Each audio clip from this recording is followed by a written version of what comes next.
las gracias muy rápidamente a Web Market por invitarnos, porque somos asiduos, ya hemos venido desde que fundamos el estudio. Entonces estamos encantados de estar aquí y venir a compartir nuestro trabajo con vosotros. Un trabajo que nos encanta, porque amamos tanto el mundo de los videojuegos como el mundo de la animación. Lo que nosotros vamos a contar así muy rápidamente es cómo trabajamos en general con publishers y desarrolladores. Entonces, Sunshine Animation nace en 2015, fundada por Roberto Mona y por María Buitrago, y principalmente se dedicaba a hacer cosas para animación, pequeñas, para largometrajes, para cortometrajes, también mucha publicidad. Y en 2018 más o menos decidimos que queríamos hacer algo diferente, queríamos pivotar y dedicarnos mucho más al mundo de los videojuegos. Tuvimos la oportunidad de colaborar con EduBird de Red Background para hacer un vídeo para ellos, para No Guns, y eso nos enseñó que se podía hacer, que funcionaba bien y que nos encantaba. Entonces, a partir de entonces, hemos intentado concentrarnos en hacer trailers y cinemáticas, que son los dos productos que nosotros hacemos. Entonces, el trailer, que es lo que más nos gusta porque nos da mucha más libertad creativa, suele ser más corto y se utiliza sobre todo como un elemento promocional que beneficia al juego para atraer jugadores. Y luego las cinemáticas pertenecen más al propio videojuego y participan en la narrativa.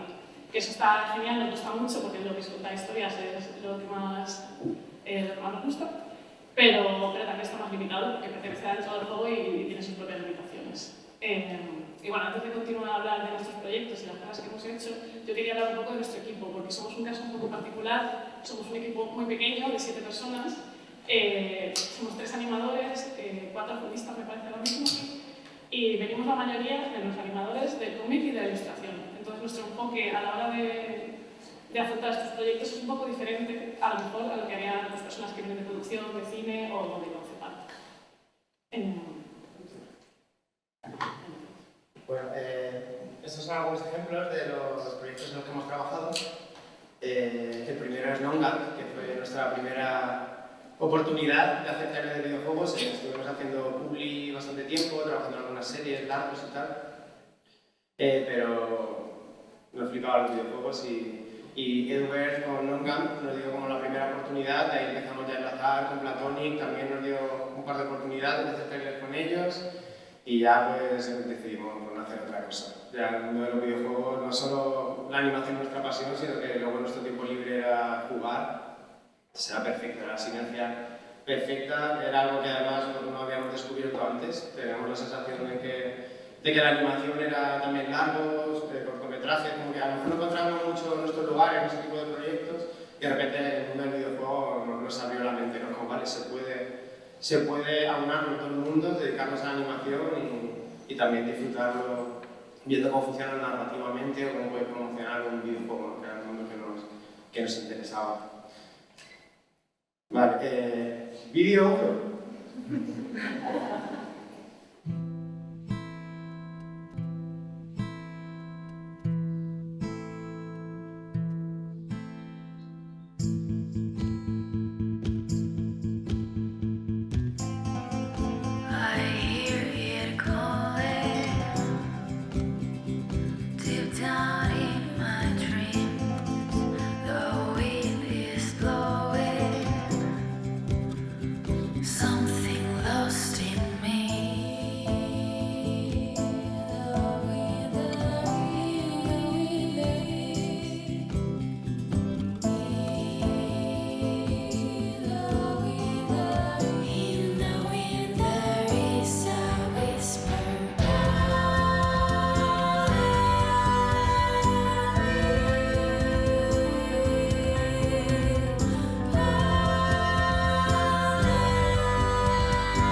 trabajado en algunos de los videojuegos como Laika, con Brainwash, y también darle crédito.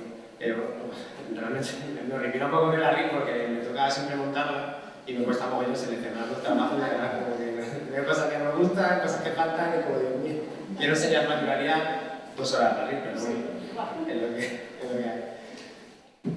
Vale, bueno pues a ver, esto era sobre todo para contar un poco cómo funciona la relación de nuestro estudio con los clientes de videojuegos, porque al final son proyectos distintos, aunque colaboramos en el mismo proyecto, pero es verdad que pueden tener algunas similitudes, algunas diferencias. Solemos trabajar con clientes a nivel nacional, la mayoría son juegos indie, y empezamos a abrirnos también en el mundo internacional, empezamos a hacer alguna cosilla más, pero la verdad, yo creo que de corazón nos mueve mucho trabajar por aquí con estudios españoles, creo que nos entendemos mucho mejor, ya no solo a nivel del idioma, sino que creo que también muchas veces las referencias o la manera de ver algunos conceptos creativos, pues creo que somos más parecidos. Vale, sí, al final, por ejemplo, trabajar con estudios de videojuegos, para nosotros al principio nos parecía que podía haber una barrera un poco complicada de sortear, pero realmente tenemos un lenguaje muy similar, porque al final normalmente los estudios indie son estudios pequeños, tienen un equipo como nosotros o a lo mejor algo más, están muy implicados en su proyecto, no es un proyecto que sea ajeno a ellos, normalmente siempre es algo que le están poniendo corazón, que forma parte de su forma de ser, crear eso es como algo que les mueve, llevan años haciéndolo, es muy importante para ellos y nosotros nos gusta enfocar este tipo de proyectos como un proyecto personal, o sea, para nosotros es como muy importante conectar con el proyecto y el lado humano en el juego indie para nosotros es como llega mucho más rápido, ¿vale? El contacto es mucho más directo con los creativos, entendemos mucho mejor qué es lo que quieren, eso hace que nosotros también nos impliquemos mucho más porque la pieza de repente escala, tiene un valor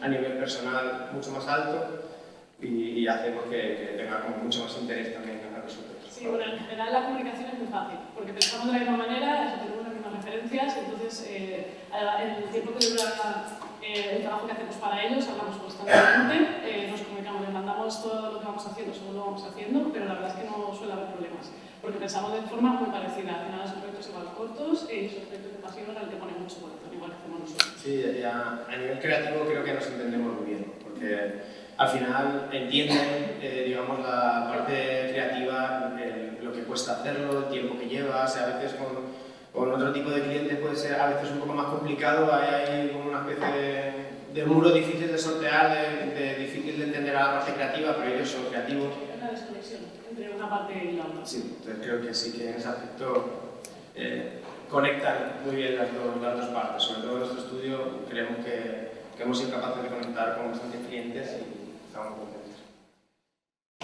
Vale, esto es un poco, yo siempre me gusta decirlo porque aquí sí noto que puede haber más problemas a la hora de hacer un proyecto, y es que a veces los estudios de videojuegos, nosotros que somos un estudio pequeño, nos llaman y nos dicen vale, queremos un vídeo para dentro de un mes, es como un vídeo de 1 minuto para dentro de un mes, es como vale, no, nosotros para hacer 1 minuto necesitamos 3 meses, nos tienes que avisar con antelación porque somos un estudio pequeño, hacemos 5 o 6 proyectos al año, a lo mejor tenemos que saberlo con 5 o 6 meses de antelación, lo que sea. Entonces, siempre me gusta decirlo que a veces hay gente que quiere sacar, se le ocurre en el último momento sacar un trailer, hacer unas cinemáticas para su juego y para nosotros pues es como imposible producir, ¿vale? Como que se nos queda... A lo mejor les encantaría hacerlo, es una pena tener que decir que no, pero que a veces es como imposible, ¿no? Para nosotros producir algo así. Entonces sí que me gusta dejar aquí un poco cómo funciona a la hora de hacer un presupuesto para que entiendan los pasos, los requisitos que necesita el estudio de videojuegos también para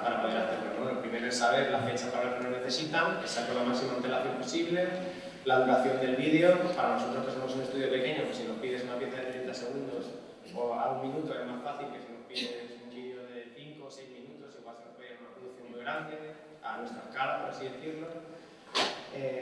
Materiales del juego también, porque nos pasen todo lo posible y nada, hay un poco más referencia de a qué quieren que se parezca y con eso ya se podía elaborar el presupuesto, pero es importante tener ese material preparado, ¿no? Queríamos hacer hincapié en eso porque sé que ahí sí que a veces hay menos, cuesta un poco más olvidar la parte. Vale, pues a ver, ¿dónde conseguimos proyectos? Que era un poco lo que queríamos mirar. Pues festivales como este o Alesí, que estuvimos hace poco, ahí un par de trailers seleccionados, en el Indie Dev, que estuve la semana pasada, que también se lía una buena y fue increíble. Estuve haciendo un montón de reuniones, de codeas con un montón de clientes que ya conoces nuevos, y es pues una pasada, ¿no? Y luego a través de Kickstarter y eso a nosotros nos ha dado bastante visibilidad, también aparte de boca a boca, entre clientes. También los Kickstarter cuando salen tienen bastante repercusión y al final nos llegan y queremos un vídeo como que habéis hecho en este Kickstarter. Claro, entonces al final como que es un buen punto también para conseguir clientes, ¿no? Para llegar a ellos. Bueno, alguna cosa general acerca del tipo de proyectos que hacemos es simplemente un apunte, porque si os habéis dado cuenta, la mayoría de nuestras cosas tiene mucha acción, mucho movimiento, a poder ser magia, fantasía y efectos. Simplemente por comentar lo que es la cosa en la que nos centramos. Estos son algunos ejemplos de cómo traducimos pues, el videojuego a animación, ¿no? Por así decirlo. A lo mejor el videojuego es 3D, como pasa en este Frame vs. Flex, y nosotros pues, hacemos una traducción a 2D para animarlos, le hacemos lo mismo, del píxel a imagen en más alta resolución, por así decirlo. Sí, bueno, simplemente comentar que los fondos dependen un poco, a veces quieren respetar más el estilo del videojuego, a veces no, a veces quieren algo totalmente anime y a veces, bueno, oye, mira, así le damos un poco de carácter y de personalidad al proyecto, y eso depende de cada uno, claro, eso hay que hablarlo antes. Y demás, y bueno, pues el vídeo 2 es un ejemplo de cómo se puede integrar a lo mejor la animación o cómo utilizamos, por ejemplo, el vídeo de abajo es como es el ataque en el juego, uno de los personajes para el tiempo y el otro aprovecha cuando para el tiempo para meterle una buena zurra a los enemigos y al final es como lo podemos traducir en animación para hacer el tráiler y que el cliente sienta que está dándole un aspecto un poco más cinematográfico a su juego, ¿no? De alguna manera. Y les gusta mucho ver partes del juego ya representado fielmente en el vídeo. Sí, suelen alucinar, ¿no? Al ver un poco de otra, cómo expresar de otra manera sus mismas ideas, ¿no? Por así decirlo. Y poco más. Eso sería... Gracias.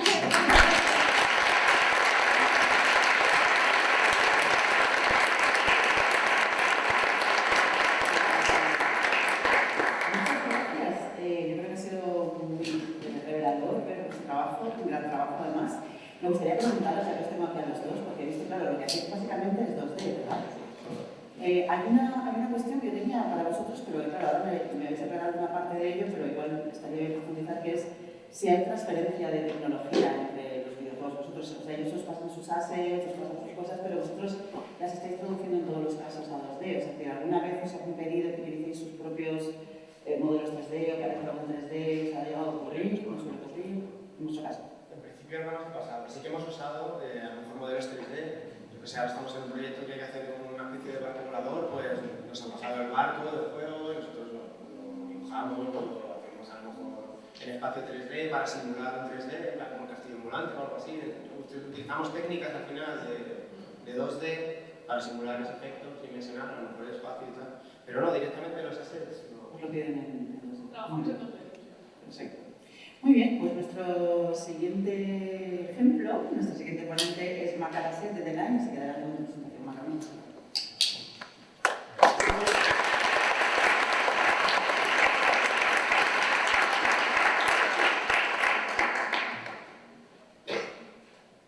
Hola a todos, estoy entrando la diapositiva.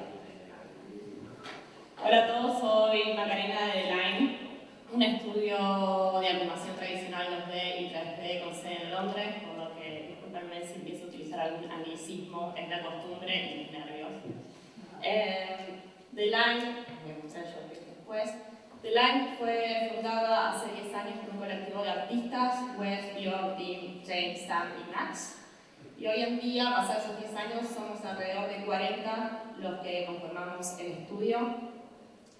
Acá algunos de los clientes con los que trabajamos generalmente y acá haciendo un poco de hincapié en las empresas de videojuegos con las que trabajamos.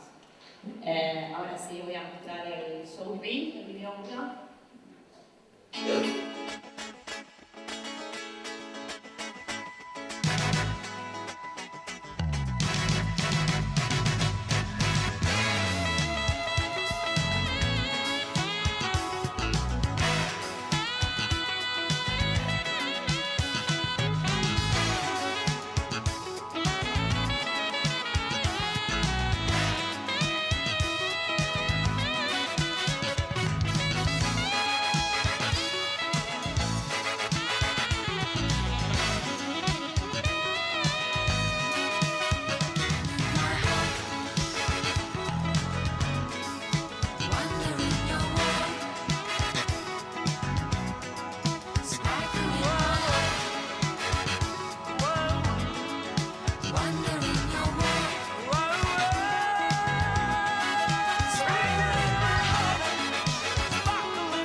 videojuegos y la animación a través de obras pequeñas como los videos promocionales, las intros, los trailers.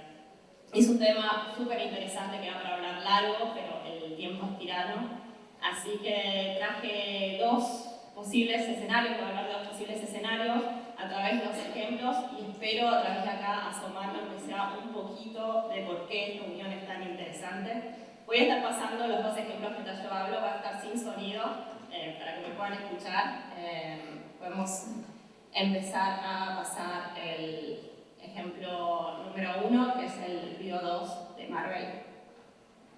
Ya. ¿Puede ser sin sonido, por favor? Gracias.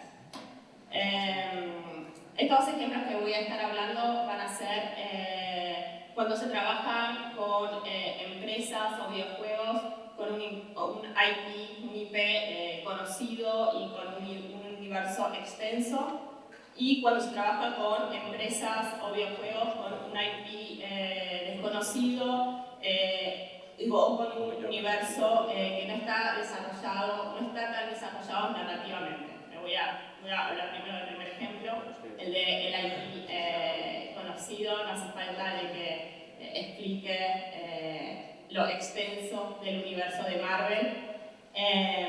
Cuando se trabaja con este tipo de videojuegos o de empresa, el universo ya está creado y ya está bien delimitado. Acá lo que se intenta es ser fiel al IP y interpretar los personajes de una forma auténtica. El objetivo generalmente acá es generar hype en los fans y los conocedores de este universo. Primero a través de haciendo una investigación muy profunda de este universo y trabajando mucho con la referencia y generando contenido nuevo a través de las combinaciones de los elementos preexistentes. Por ejemplo, en este caso de Marvel, que fue para Marvel Snap, trabajamos la referencia en dos niveles, en un nivel estético y en un nivel narrativo. En un nivel estético trabajamos combinando 7 estilos, son 8 estilos pero 7 que evocan épocas y medios utilizados por el universo de Marvel. Y a través narrativos trabajamos con 7 historias románticas, amorosas, que el conocedor del universo de Marvel puede reconocer. Esta manera, a través de la referencia, genera un tipo de placer intelectual del conocedor al poder identificar de quiénes están hablando, cuáles son las diferencias y, bueno, y también obviamente incluir muchísimos easter eggs que siempre aportan un montón. Está casi terminando, así voy a esperar que se termine antes de hablar del segundo ejemplo.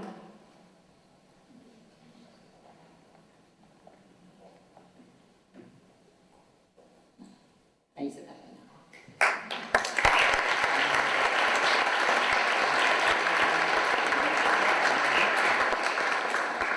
Ahora sí podemos poner el ejemplo 2, que es el último video, también sin sonido, por favor. Este es Pickle Aces y lo traigo como ejemplo para hablar de los IP desconocidos, ya sea porque es un videojuego que no se ha lanzado todavía y probablemente esta sea la primera vez que se vea a un público, o que no está desarrollado narrativamente, porque dependiendo del tipo de videojuego que estemos hablando puede estar limitado por su narrativa in-game. Y estos para mí son los casos más interesantes para los que trabajar, porque yo pienso que son en estos casos en que el videojuego busca en la animación expander su capacidad narrativa. En este tipo de proyectos se está buscando invitar a los potenciales jugadores a un nuevo universo o dar a conocer más sobre los personajes, sobre el universo que ya vienen jugando. Acá la colaboración con el cliente generalmente es muy cercana, se trabaja casi uno a uno intentando desarrollar más estos personajes, estos universos que ya existen, es un universo, mientras que en el ejemplo anterior estábamos hablando de un universo ya desarrollado y con ciertos límites, acá es un universo en expansión, que obviamente existe porque el videojuego ya existe, pero hay mucho más por decir. Acá voy a poner un ejemplo de este videojuego en particular. Todos los que son los escenarios del campo de batalla estaban bien definidos y delineados y demás porque eran necesarios para el juego y parte del videojuego, pero todos los que son los escenarios dentro de la nave espacial, eso es algo que estaba muy poco definido, había un par de concept art, un par de bocetos, pero había muchos más detalles a los que profundizar. Lo mismo con, bueno, se ve que ya se acabó el video, pero bueno, voy a seguir hablando. Lo mismo con los personajes, generalmente el cliente cuando se acerca tiene algunos diseños, generalmente los diseños suficientes para la necesidad del videojuego, algunas ideas de relaciones entre los personajes, algunas ideas de personalidades, pero a la hora de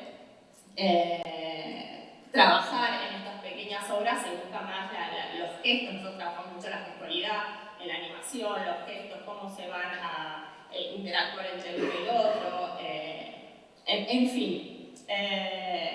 Lo que quiero decir acá es que son estas pequeñas obras las que van a ayudar a expandir los universos de los videojuegos, los que van a ayudar a conformar el lore de los videojuegos, y no es que en el caso anterior no lo hayan conformado, sino que ya este trabajo está hecho y en estos ejemplos de los IPs pocos conocidos es cuando está todo en creación.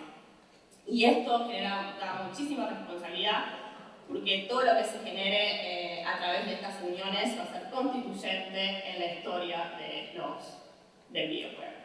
Y eso es. Sí.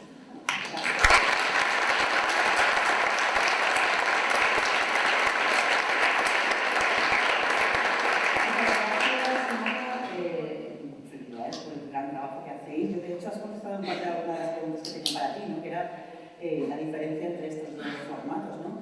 ¿Y cuál consideráis que es más difícil a la hora de trabajar? Entiendo que una IP que ya está asentada como cualquiera de las que hemos visto grandes, más o demás, ¿no? Porque hablabas de los límites, la responsabilidad con respecto al fanbase, ¿no? De ese videojuego, de no salirte de las líneas, tal, debe ser más complejo. Pero hablabas también de la responsabilidad de crear esos mundos nuevos, ¿no? Yo creo que los dos tipos de proyectos... perdón, ¿me escuchan? Yo creo que los dos tipos de proyectos conllevan sus dificultades particulares. Si no hablé mucho del trabajo del cliente cuando se habla con una IP así tan grande, generalmente son como guardianes de la IP.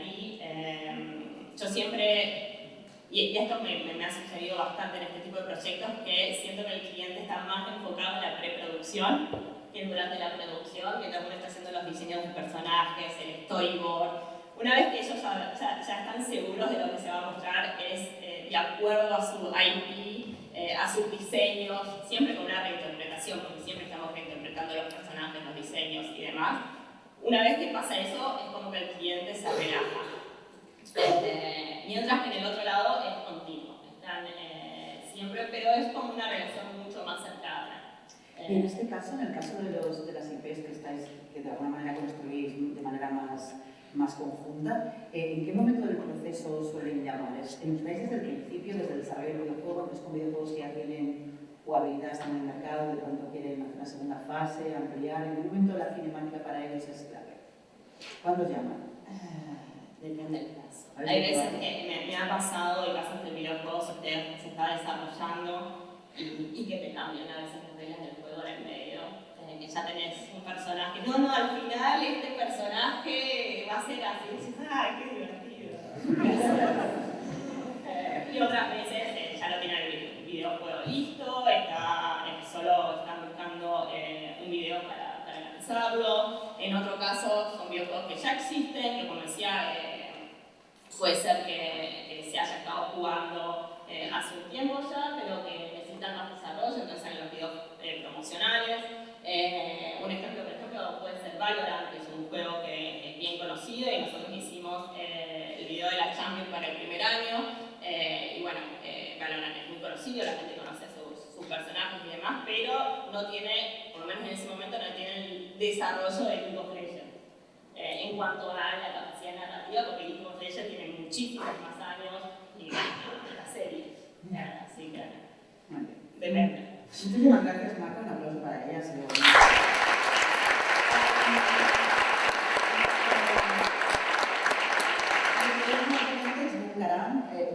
Buscarán de The Final Frontier, así que adelante con tu presentación y luego charlamos. Gracias. Hola a todos.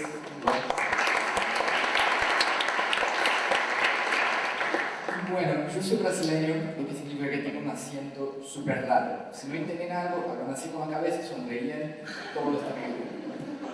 Bueno, yo vine acá representando Final Frontier, que es nuestra production company, pero la verdad Final Frontier es un grupo.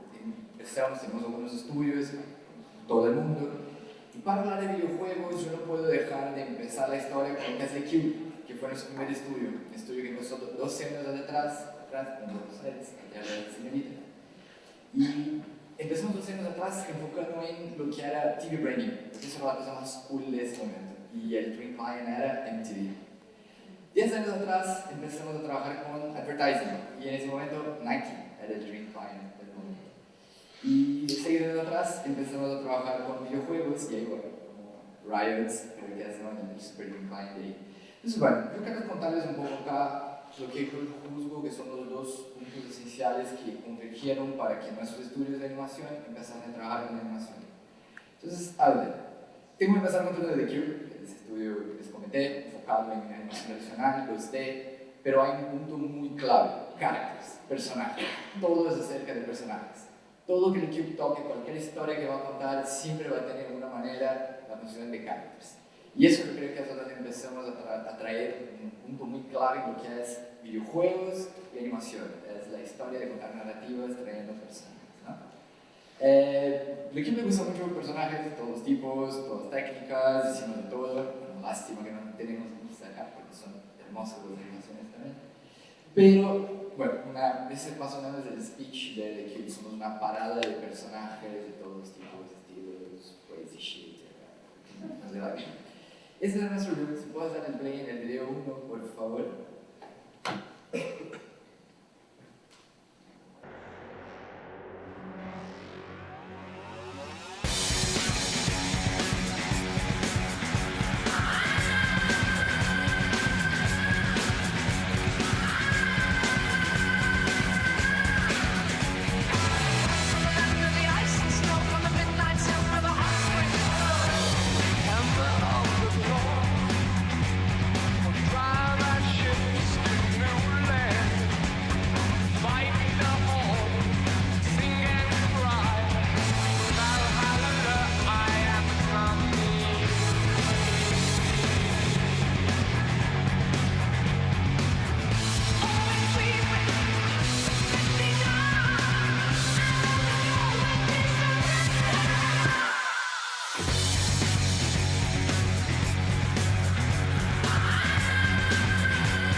Los créditos, la canción es del grupo indie de Londres llamado Led Zeppelin.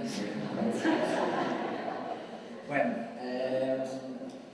ese para mí es la primera parte, como el primer punto de por qué trabajamos en videojuego y por qué migramos a eso. Es personajes, es la habilidad de construir, ¿no? Contar historias, contar narrativas, crear personajes. Ese para mí es el primer punto de inflexión. Después el segundo es algo mucho más práctico, más geográfico de cierta manera, porque Final Frontier empieza en China. O sea, yo me mudé a China hace 6 años, a Shanghai, ¿por qué no? Un poco esa idea, explorar algo nuevo. Y bueno, China tiene todo que ver con games, ¿no? What about China Gaming? Absolutamente todo. Mitad de la población china juega videojuegos, ve gente de todas las edades, siempre. O sea, es simplemente un mercado, es un universo donde el game está muy inherente en toda la sociedad, o sea, es parte de eso. Lo que obviamente trae a nosotros, creo que de cierta manera, estar con la correcto set de skills en el ambiente correcto. Y bueno, nos llevó a China a tener esa oportunidad de desarrollar un portfolio de gaming, donde bueno, también pudimos trabajar con Riot, con MiHoYo, con Acer, que es bueno, Taiwán, China, no sé si puede ser eso, es China. Bueno, con muchos de los players, muchos de NFTs. Tengo un comentario después de esa pregunta a Sunshine acerca de caracterizaciones de personajes. Ese es un proyecto que hicimos 3D con personajes donde recibimos los assets del cliente, pero básicamente tenemos que trabajar todo después del setup. Y les comento, hace que es un punto muy de la negociación con clientes, donde siempre quieren bajar el presupuesto, ¿viste? Como, así no, te pido eso, pero yo te doy los assets, y ahí tú usas eso y me das un descuento, y dices, vale, no, bueno, nunca pasa así. Al final, siempre hay que trabajar todos los caracteres. Ese es para un juego que se llama Naraka, que es un Battle Royale, AAA de China, que está súper precioso, pero es un juego de artes marciales chinas. Y eso fue muy interesante para nosotros porque tuvimos que aprender cómo funcionan las artes marciales chinas, cómo funciona la espada. O sea, tuvimos calls con el cliente, con la espada de clásico, nos enseñaron la diferencia de cómo es lo japonés que hace así y el chino que hace así. O sea, es súper divertido. Cosas divertidas de trabajar en lo que trabajamos, ¿no? Bueno, desde aquí. Mentira, tengo que pedir. Video 2, por favor.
Bueno, es un poco incluso la reflexión que puedo hacer, o sea, sí que en nuestra historia, creo que mucho, ¿no? Venir de publicidad, empezar a construir historias con personajes, mudarse a China, fue como las cosas que hicieron que nosotros terminemos ahí. Pero al final es eso, videojuegos es el mercado perfecto para quien le gusta ese tipo de cosas. O sea, yo soy nerd, me encanta contar historias, personajes, FX, me encanta, no sé, todo lo que sea del mundo medieval, el mundo de, no sé, de Star Trek, flipo con esas cosas.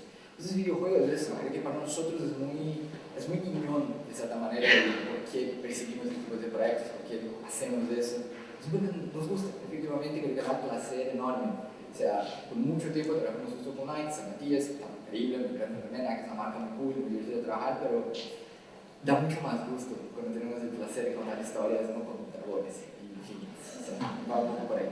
Y hablando de eso, bueno, ese pues, video ya tenía 5 años para Naraka, para el Championship que hiciera, pero obviamente, hoy Final Fantasy ya no está más solo en China, tenemos también, bueno, en Madrid, donde yo estoy basado, también tenemos oficina en Los Ángeles, que abrimos hace 2 años, y bueno, el equipo también está todo el mundo trabajando con un montón de clientes increíbles.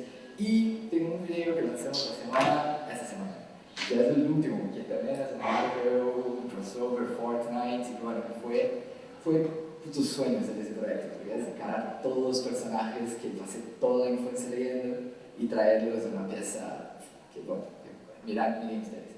Video 3, por favor.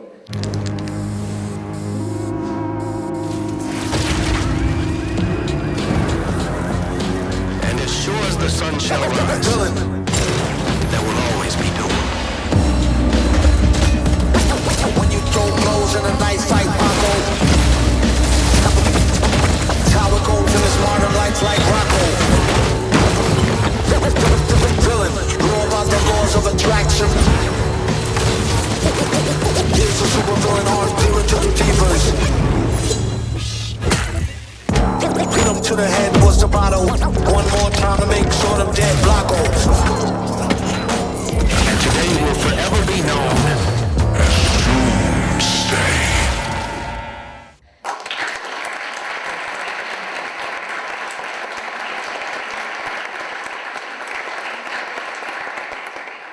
Bueno, dejo 7 minutos y 15 segundos para que hablemos de preguntas. Y a ustedes también. Muchas gracias.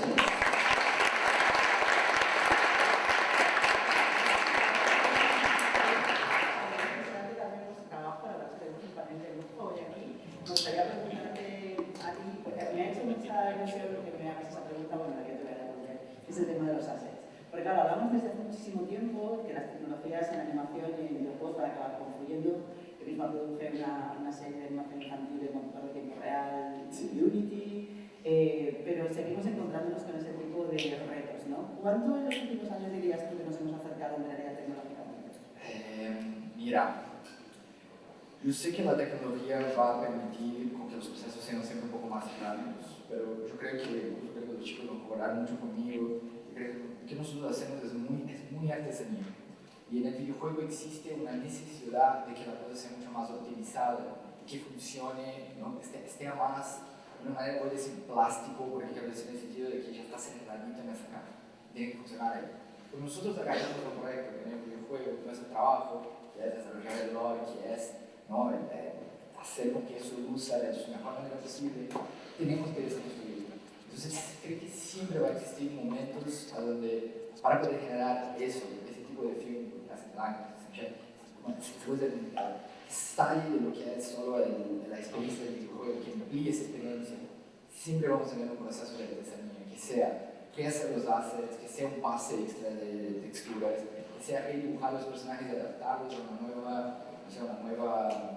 nueva morfología. Eso es lo que pasa muchas veces, de construir personajes que estén hechos en 3D, de 2D, y decir, bueno, puede ser anime, puede ser cartoon, puede ser cómics, ¿qué hacemos? Entonces digo, yo creo que por más que la tecnología evolucione en el último, yo creo que somos artesanos. Y vamos a seguir siempre dependiendo de un pase nuestro, de la mano y construir lo que hay. ¿Make sense? De momento, veremos qué pasa. No quiero hablar del melón de la inteligencia artificial y cómo esto... Vamos a ver si alguien del público lo quiere abrir, que si me van cualquier otro. Os dije que si me hacéis preguntas vosotros os haría yo. Así que a menos que sepáis cuántos millones ha facturado el videojuego el año pasado en el mundo, que es un dato que al principio de la charla, ¿tenéis alguna pregunta para los ponentes? Yo tengo una. Se acaba de salvar la cámara. Hola, encantada. O sea, yo soy concept artist y quería saber cómo vosotros trabajáis con clientes, rollo que ya os dan como assets y concepts y todo eso.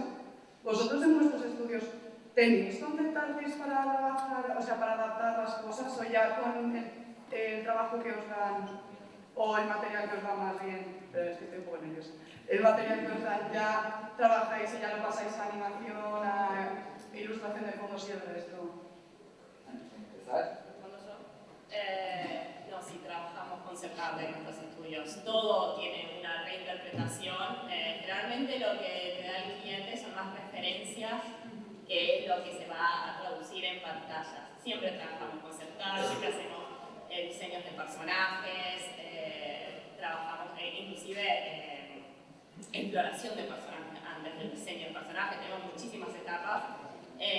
Cuando el cliente te da assets, sirven sí, como referencias realmente, inclusive si son máquinas son 3D, pero nosotros tuvimos que te dan los assets de ellos y tenés que hacer retopología, los tenés que rediseñarlos primero para que vaya con el estilo que estás trabajando. Hacer retopología, volver a hacer modeling arriba, texturas, todo eso, todo desde cero. Pero la respuesta es sí. Cuando el cliente te da, es solo una referencia, tenemos estudios, si necesitamos más consultar, siempre buscamos freelancers, trabajamos con muchísimos freelancers en el estudio, pero sí, no se pasa directamente con lo que te dan a la pantalla. Siempre hay un trabajo de preproducción bastante grande. Casi la misma duración que producción, un poquito menos generalmente, pero casi la misma duración, porque una buena preproducción siempre te da una buena producción, si no, Muchas gracias. ¿Queréis añadir algo? No sé, en vuestro caso es muy evidente porque cambiáis. Claro, en nuestro caso es muy diferente porque, como he dicho, somos animadores y fondistas, pero en realidad todos hacemos un poco de todo. Somos los propios fondistas los que actuamos normalmente de concejaltes, por decirlo de alguna manera. Nuestro proceso de preproducción es mucho más corto, tiene que ser mucho más rápido porque tenemos mucho menos tiempo para la producción después. Y entonces yo misma cogería a los personajes y le daría unos pases, crearía unas iteraciones que le mandaríamos al cliente y muy rápidamente se eligen y se tira para adelante con la animación. Es muy diferente. Sí, pero aquí hay que reinterpretar. Eso sí, sí. Lo que hay en el juego no lo metes directamente en tu vídeo. Puede ser una referencia, hay gente que quiere que se parezca muchísimo más tu producto a su videojuego, entonces ahí estás un poco más atado, pero en ningún caso vas a usar su material, por así decirlo. Lo vas a tener que interpretar, repintarlo, cambiar el diseño, utilizarlo como han comentado los compañeros, seguro, va a ser inevitable. Y yo agregaría que hay también una cosa interna, una cosa de proceso, que es la importancia de agarrar, mismo con el personaje, cuando el cliente te manda ya, no sé, lo 360 del personaje, entonces él dice, te queda igualito. Nuestro equipo tiene que aprender a trabajar con ese personaje, tiene que aprender a colocar en pose, tiene que hacer la prueba. El director de arte tiene que estar ahí picando y diciendo, uy, pero no es bien así, esa expresión no está, o vamos acá, vamos allá. Entonces también existe un proceso de learning interno, ¿no? Muy importante en la parte de concept art. Yo digo, bueno, sin fiar, ¿no? Momentos claves, animatics y concept art, 100%. Cualquier proyecto, sea lo que sea. Vale, muchas gracias. Vale, nos quedan 56 segundos para la primera pregunta. Sin presión. Hola, muchas gracias por la mesa, ha sido muy interesante. Yo quería saber si hay algún juego que sería vuestro sueño hacerles el trailer o la cinemática. Mario Bros. Baldur's Gate. Oh, Disco Elysium. Pokémon. Vaca. no sé, tengo que pensar. No se arregla. Todos son bienvenidos, todos son bienvenidos. ¿Cuál es el tuyo? yo hago juegos. Lo sé. Lo vimos en Ana, sí. ¿Alguno de los tuyos? Quiero decir, los míos ya sabes, he hecho un par de ellos. Ojalá los siguientes también. Bueno, yo os dejaría con una última pregunta muy breve. Os he comentado antes, ¿no? Tenemos casi mucho más claro que traen las cinemáticas al mundo del videojuego, pero ¿cómo ha afectado a vuestro trabajo, a vuestra creatividad, a vuestra narrativa, lo que habéis aprendido de trabajar con el mundo del videojuego a la hora de trabajar en animación? Muy bien. Nos van a dejar pasarnos un par de minutos. Vale, voy a intentar hacer rápidamente. Una locura a nivel de estudio que tienes que hacer para trabajar en un trailer de videojuegos. O sea, estamos acostumbrados en advertising que, ok, el cliente está súper preocupado en los shots que tiene su producto, pero cuando haces un trailer o un promotion video, todo es el producto. Cada detalle del fondo, la texturita de la piedra en el fondo tiene que estar en el código con el videojuego. Entonces, la verdad, les digo, a nivel de micromanaging, yo creo que son los clientes más micromanagers que tenemos, por eso, es la verdad. Pero al mismo tiempo es interesantísimo el proceso, o sea, tenés que, como más que nada los directores, meterse, estudiar, jugar, mirar un montón de videos, cómo funcionan las mecánicas, de gente hablar, descubrir los detallitos del lore, los easter eggs, ¿no? O sea, es una locura. Recomiendo a todos trabajar ahí, pero prepárense para mucho trabajo, o sea, mucho curro, de verdad, ¿no? It's not an easy ride, that's how I would say. ¿El resto queréis añadir algo? Yo coincido con lo que dijo. Me olvidó el micrófono. Yo coincido con lo que dijo Gus. Para agregar, me parece que son. Lo interesante lenguaje. Es muy... A veces cuando se trabaja con otro tipo de proyectos para empresas que están promocionando un producto, por ejemplo, uno tiene que explicar absolutamente todo, todas las etapas y demás. Cuando se trabaja con estudios de videojuegos, en esa parte es como mucho más sencilla, se está hablando de igual a igual en cuanto al conocimiento, a lo que se está haciendo, y se generan cosas muy interesantes porque hay un ida y vuelta muy fructífera entre los dos. Entonces el producto termina siendo, el video termina siendo muy interesante. Y bueno, también sí, la investigación es súper profunda, siempre el cliente va a saber más, porque saben exactamente, especialmente si estamos hablando de IT grandes, por más trabajo de investigación que pongas, siempre va a haber algo que te está enmarcando todo, porque fíjate que acá en el año 1905, pero es súper interesante, Sí, yo creo que aporta mucho a nuestro estudio. Siempre que hemos trabajado en cualquier proyecto, siempre más lejos que hacemos, tiene un trabajo pictórico alucinante. Nosotros no trabajamos así nunca. Y traducir sus propias ilustraciones o entenderlas también a la hora de trabajar los escenarios, ver dónde se han documentado, cuáles son sus referencias, entender también el lore del juego, todo eso para ti es como súper enriquecedor, ¿no? Además, luego de cara a otros proyectos, es verdad que has asimilado cosas siempre que has aprendido con determinados clientes que luego es aplicable. Entonces, vale, mira qué visión tenía esta persona que a mí no se me hubiera ocurrido nunca, pero al trabajar en su proyecto, que de alguna manera lo he hecho mío, también ahora es como que te ha influido mucho, ¿no? De alguna manera a nivel creativo, y luego en otros proyectos notas ese pozo, ¿no? De alguna manera queda ahí algo que se va manteniendo, y cuanto más proyectos hacemos y más estudios tenemos comunicación con ellos y trabajamos, notamos que eso se va incrementando. Cada vez tenemos como más referencias y más, digamos, como más ladrillos, ¿no? en esa construcción del estudio que vamos haciendo, y sí, sin duda aporta muchísimo. Bueno, pues muchas gracias a todos por asistir a esta charla. Voy a dejarlo aquí antes de que me corten la cabeza, porque me he pasado 3:54. Espero que haya resultado tan interesante como para mí. Quiero que le deis un fuertísimo aplauso a este panel.